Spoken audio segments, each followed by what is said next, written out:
Hello and welcome to a new Kerbal Space Program video.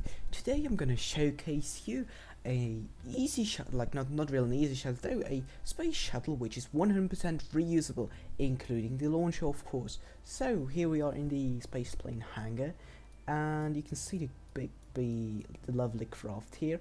We have on top of it a space shuttle, and as you can see, and probably also on the thumbnail, this is not a regular class 3 like a shuttle built out of Mark 3 parts, where you kind of have this part and then you get those big long tanks and so on and cargo base, but it's a small shuttle built out of smaller parts of the Mark 1 cockpit and so on and so forth. Here the Mark 1 inline cockpit. So this is because first of all there are a lot of shuttles out there that are built out of Mark 3 parts, so I decided to go with something else. And I have already built and demonstrated a shuttle, which you can search up somewhere in my channel. There should be the video somewhere around, and I'll be posting a link here in the top right corner. Okay, so now let's go and a little bit more into the detail of this craft. Okay, first of all you can see the launcher, like the big plane, which is of course also reusable. It has 4 of those big jet engines, which are used to, well, mainly used for atmospheric flights and big aircraft, so that's also why I'm using them, and because I really wanted to design something including them because they kind of look kind of nice. And then we've got underneath one of those whiplash turbo jet engines in one engine nest cell, which gives us some more fuel and of course air intake, which is also here in the front. Then we have a split big airplane wings which are slightly more than half filled. Then we have of course landing the undercarriage down here. Then we've got this elongated external fuel tank already, one can say, with some liquid fuel, as you can see here, and some rocket fuel. Because for rocket fuel we have 3 big vector engines, which are our main propulsion system for higher atmospheric flights. Then we've got here in the top really nice control surfaces with the big elevator. Kind of looks nice with this triangular delta wing as a tail fin, which is slightly elevated, as you obviously can see here. Then we've got here in the front another small space shuttle like wing, which is fully fueled, and canards of course, as you can see here.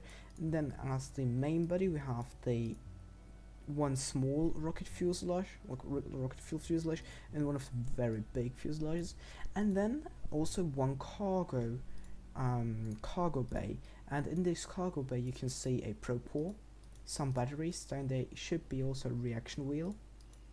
Yeah, there you go, you can see a reaction wheel around them with a lot of batteries, so you don't really have to think about power and so on. And the rest of the space is occupied by just in the center, I guess, one of those tanks, or probably this one, somewhere down in the very center. And around this tank there are a lot of those small new bucket and dumpling fuel tanks around to increase just the amount of rocket fuel, and everything fits in except this one. This one kind of sticks out just a little bit, but I don't really mind about that one. So then you can see some Werner thrusters everywhere around especially the nose. Kind of here in the back to have some more stability. Now onto the main craft, and I have one thing to improve upon, and this is this fuel duct. I still don't know whether this will work out because the fuel duct didn't work out in the testing phase, so whatever. Now onto the main shuttle, which is the orbiter. So this shuttle has a lot of delta V, as you can see here, and those 2 of the big Mark 1 fuel tanks, and then here 2 medium ones, 1 medium one and a small one. So it's almost, not quite, but almost 3 of those FLT 8000 tanks. No, 800. Yeah, 800. And here in the front we can see under fairing, like one of those nose cones, which have a higher heat resistance. That's why I'm taking them, and are pretty aerodynamically nice and looking nice, so that's why I went for them. You can see here a battery, a reaction wheel, and some other battery packs. So and an antenna, as you can see here, Communitron. They're probably not going to need this anyways, but better have this. So some fuel tanks which are meant to be, if I run out of this main fuel, we still got some reserve fuel here locked away. And this is mainly for deorbiting purposes, but in emergency you can always have some additional fuel. And of course with undercarriages here in the wings, then I've got nice delta wing design shape, and underneath as well you can see it's lowered, so there are also some wing surfaces down here, and there's tail connectors which are just to make it more sleek and round. And we get LV909 Terrier engines because they're very efficient and are just decent for this kind of size. And this craft, this orbit, has a lot of delta V, so if you completely fail launching this thing, really completely fail, you still should be able to get into orbit, at least like the main craft, because it has around, I'm not quite sure, but no, just added from testing purposes, if you get 1000 meters a second in atmospheric flight, you can get this into orbit. You really can. That has more. It has more than 1,000. Really more than 1,000. That's maybe not really a lot, but still for a space shuttle. Okay. And so the flight plan is to take off with big craft and then fly up until we stop accelerating, then activate the vector engines, then fly out of the atmosphere into a suborbital trajectory, use up all the liquid fuel and oxidizer in this main tank, and then detach the shuttle. Then the shuttle will go carry on and do a orbital circularization burn, and after circularizing we switch back to the main shuttle, to the main big plane, and fly it back to the KSP. So that's the flight plan. And you can see here some action groups. That's not really interesting for you, that's just for me to fly this thing. And yeah, so let's go and launch. So I will be now time accelerating the thing, so you don't have to sit through this everything, and I'm probably gonna throw on either music or a post commentary type thing, so I'm not quite sure yet. So enjoy it. Okay, hello back, I guess. So it is me, the future me, I guess, from the previous standpoint or whatever. So I'm here with a live post commentary to a lovely mission. Now launching from the runway, pulling up at the end of the runway because this craft isn't really able to pull up without this small slope at the very end where you can kind of drop and get some more lift and more air wings, but then it flies like a really good and behaves like a very good airplane. It is really stable, everything looks good. You can see me, well, even though I'm flying a straight line, it is pretty safe. Now after some after some flying around, activating the whiplash engines to kind of increase our acceleration, so to get into the upper parts of the atmosphere, where we have less air resistance and less air generally, because for I don't know, whatever reason. So we just use our main rocket engines, which are obviously the vectors, at around 8 kilometers altitude, so that we don't have to fire up the big fuel guzzling engines too low in the atmosphere for efficiency's sake, because we have only a limited amount of fuel. But our flight process is pretty simple. Doing a suborbital trajectory, flying up into the exiting the atmosphere, then doing a few screenshots of course, and then firing up our vector engines, using up the remaining fuel in the main fuselage of the ship. Now sending or redistributing our pilot so that we have a pilot in our main shuttle, then detaching of course and going into an orbit, which we now achieved here. So now switching back to the craft, which has a suborbital trajectory for re-entry purposes and then landing purposes, because this thing is 100% reusable, or at least it is supposed to be. You can of course every now and then there goes something wrong, like for example now the wings are overheating and thus they disintegrate and everything falls apart. So everything that was built up on the wings, so this didn't went quite well, I guess ish. However, to my surprise and luckily for the crew, the whole fuselage and the delta wings at the very back, which are mainly elevators or used as elevators, and the small winglets at the very front kind of provide enough lift and enough control to control this craft and safely bring it close to the ground, and then doing a few pretty hard touchdowns, bouncing off, bouncing up and down along the countryside here, or the mountainous countryside, I guess. But still, we were able to successfully land and secure the crew, which is pretty, I think, still a successful mission. So yeah. However, I want to demonstrate that this thing is 100% reusable. That's why we're gonna relaunch this thing again. Same procedure. The only difference right now from the previous launch, which we went through earlier, is that I have activated the Whiplash turbojet ram engines slightly earlier, so from the get-go, and we have more acceleration, and I have a higher angle of attack, so that we increase in altitude a lot faster, so that we can get faster out of the atmosphere again, around 8,000 meters. Turning on the vector engines and pushing for higher angle of attack ascent as well, in order to jump up or pop up out of the atmosphere slightly earlier than the previous run. And of course, trying to the same procedure more or less. The procedure goes the same way. The only difference we're trying to accomplish right now is that the main craft is going to burn up in the atmosphere. But since we're at the moment in outer space, so we don't really care about the atmospheres at all. Now detaching our craft and doing again the same procedure, pushing this lovely shuttle into an orbital trajectory and an safe orbit, of course, switching back to our sub-orbital craft, now entering the atmosphere, and now the next thing you can see down there is some debris, and the difference between those two runs is that I'm now doing some slowing down maneuvers, as you might know from the original space shuttle, to slow down our descent, and this is was surprisingly more efficient. It worked better than I expected, so we really bled off a lot of speed so that we didn't overheat at all, or just a little tiny bit, but still it worked pretty well. Now we are entering, or we are again in the atmosphere at 13,000 meters, 12,000 meters, and our engines fire up again, and we have regained pretty much full control of the craft. We still have our RCS with monopropellant running, thrusters at the very back, but now we can turn around this craft and start our long journey back to the Kerbal Space Center. Exactly!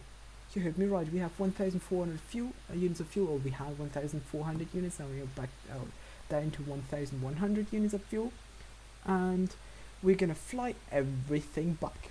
We are pretty far out, as you can see. We are in the ocean, which is kind of more or less further away. You can see down here the peninsula, which I kind of use as a separation marker from the ocean, which is close to the KSP, and the one which is pretty further away.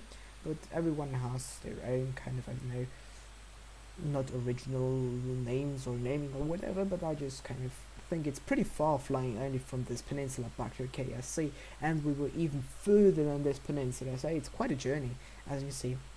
And this is also one of the reasons why we're using those big Goliath engines, I guess they're called. So those big turbojet, not turbojet, but those big jet engines, which you also see on all the commercial passenger airliners, because they are really efficient. They have an ISP of 12,000 and something along the line, so they're the most efficient engines in the game, even way more efficient than the ion drives.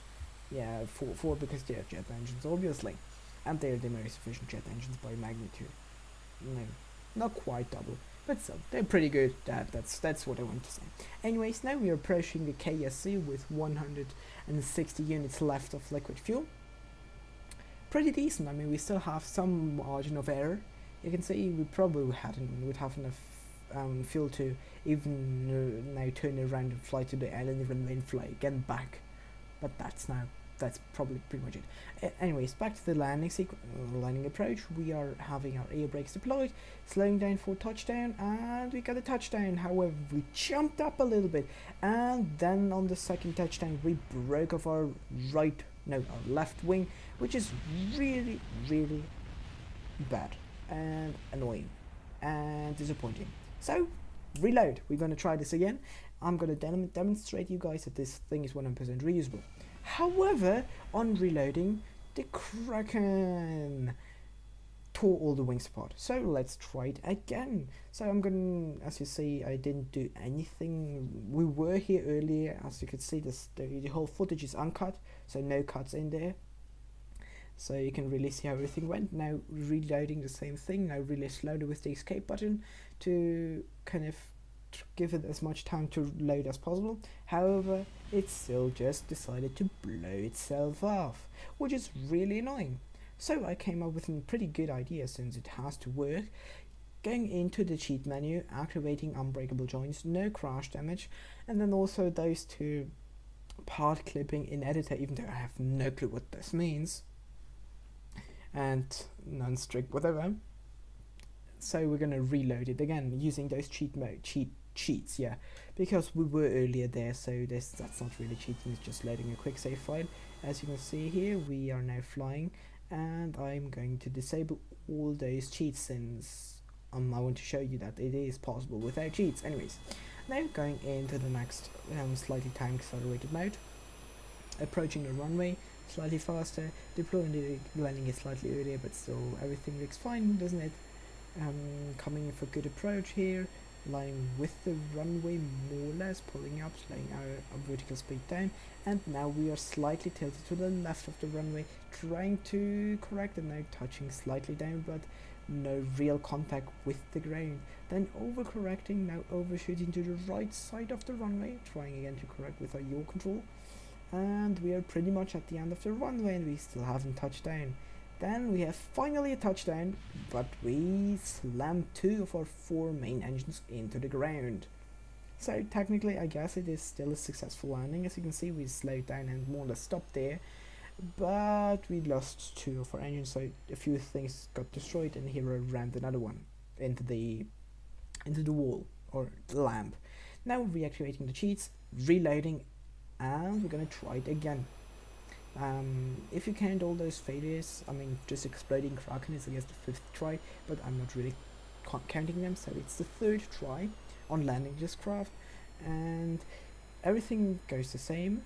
Landing gear deployed, air brakes deployed, very low approach, and now we are just entering the space above the runway, slowing down, pulling up, more contact with the runway, and air brakes deployed, and we get contact and full touchdown.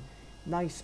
Throttling up, 100% reverse thrust, this showing that no cheats were enabled, and we successfully landed our big carrier slash launch craft, which is kind of, I guess, the first part of our mission is complete. So as I said, this thing is 100% reusable, and we have landed the more difficult part, the launcher, which took quite a while to fly back, like to re-enter, to fly back, and to land, but it's definitely worth it. Yeah, so now we still have one more thing to do, doesn't we? What kind of stupid sentence try was that? Never mind. So we still have to land one thing in order to completely have a completely successful mission. That's the shuttle, obviously, since the mission title is like a 100% reusable shuttle and not just a plane, because reusable plane is pretty much obvious, isn't it? Even though it's a sub-orbital plane, I might kind of include this there somewhere. Anyways, now going into a sub-orbital trajectory again, and as you can see, now we're going to do the same thing as I did and explained in the how to land an SSTO guide. We're going to bring our intersect marker back pretty close to Kerbin, and then we're going to re-enter the atmosphere, doing some braking maneuvers to slow ourselves down, still in the upper parts of the atmosphere where the heating is not too big of an issue, and we can still have high angles of attack. And then it's pretty much the same procedure. We're just going to fly through the atmosphere, pushing up, pulling up, and more or less trying to have our vector or the impact marker be somewhere near the KSC. With this craft, you're pretty free to do what you want. It is really has a lot of lifting surface, because underneath the main fuselage there are also wings, and the wings are lowered, so we have a lot of control in terms of how far we're going to fly. Anyways, now 10 kilometers, we are approaching the runway, of course, and deploying our landing gear and going in for the final approach with our shuttle, which just came in hot from an orbital, from orbit. Yeah, it flew around 2 or 3 orbits because the time it took to land the other craft is more than a orbit. Anyways, now we have successfully touched down on the surface, on the runway and the surface. Now coming in, you can see there on the right the plane, our big plane. Now throttling up or just increasing our braking force because our brakes didn't really slow us down slowed us down fast enough. There you go. And now activating the engines which weren't active, so we didn't use the engines at all. Just activating the engines to roll ourselves back to the space plane hangar and next to the big carrier craft to make a few lovely and nice looking screenshots. So on this note, I can say the mission is 100% successful. We have a 100% reusable shuttle, including the launcher craft, which is also pretty stylish looking craft, isn't it? And on this note, thank you guys very much for watching this new episode of Kerbal Space Program, and until next time, Spaceship signing out.